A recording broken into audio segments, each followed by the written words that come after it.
Now, here is our new section. In this section, we talk about Numpy. So basically, Numpy is a major library in machine learning and deep learning space because it leverages the high dimensionality of data, and it is a derivative of PyTorch. Means if you learn basics about Numpy and you gain a basic intuition of Numpy, you can easily understand PyTorch. So that's why I created the dedicated lecture of Numpy, in which we clear the basics of Numpy, how Numpy works, or how it is faster than list, or etc., and do some coding or basic coding of it. So first of all, let's see the introduction of Numpy. That when Numpy was introduced and what is the major use case of Numpy. So first of all, here it is.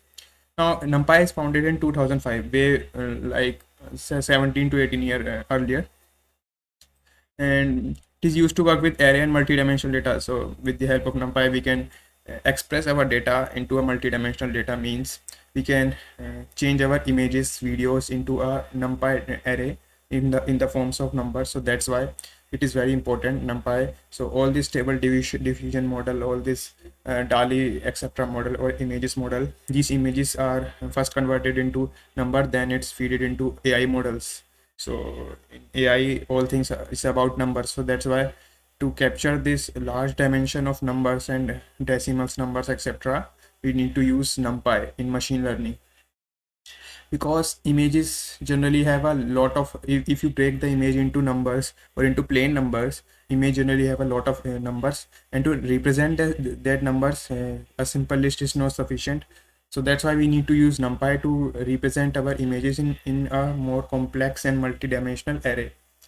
And thirdly, is can do a lot of math tasks. Yes, we can do a lot of mathematics tasks, a complex mathematic task that cannot be happen with the help of list, with the help of Numpy.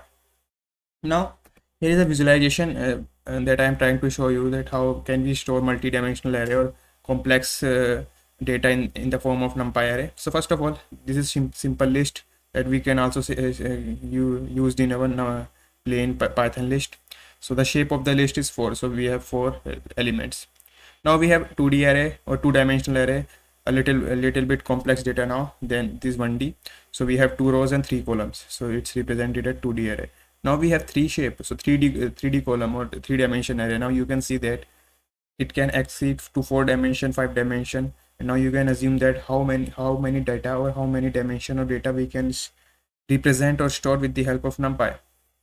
So that's why Numpy is a major breakthrough library in machine learning. So it has right to have a dedicated section in this course. So as you can see that the shape of this array or tensor is 4, 3, 3. So sorry, 4, 3, 2. So we have 3 rows here, 2 columns, and of 4 stacks. So at each stack we have 3 rows and 2 column data.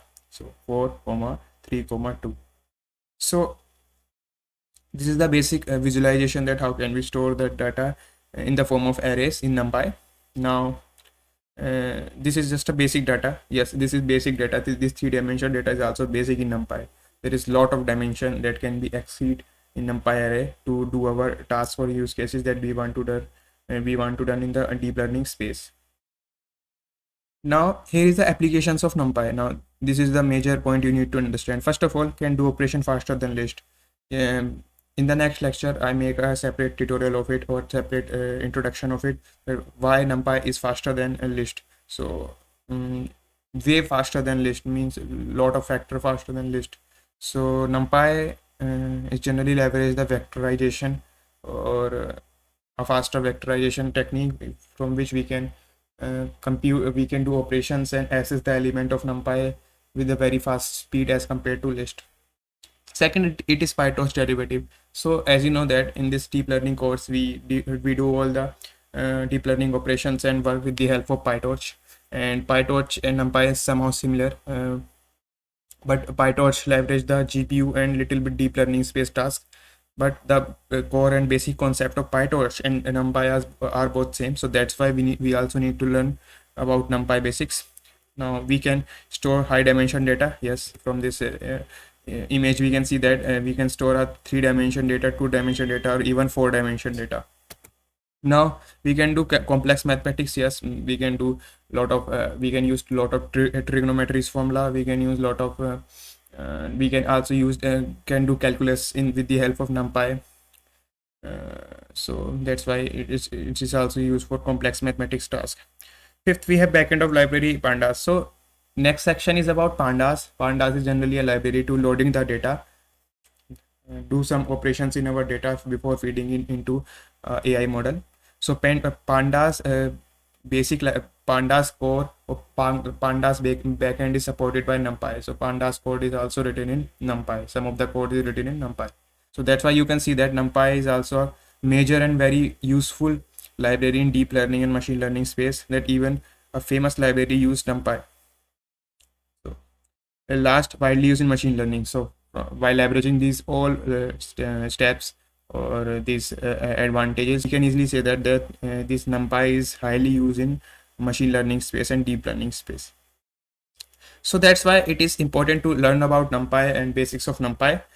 So that's why I created this lecture of that dedicated to NumPy, or section that dedicated to NumPy, in which we cover A to Z basics of NumPy and how this NumPy, how does we can do operations in NumPy with the help of NumPy arrays. So this is all for this tutorial, guys. So I hope you get the intuition, and in the next lecture we can see the difference between list and NumPy and how they can differ.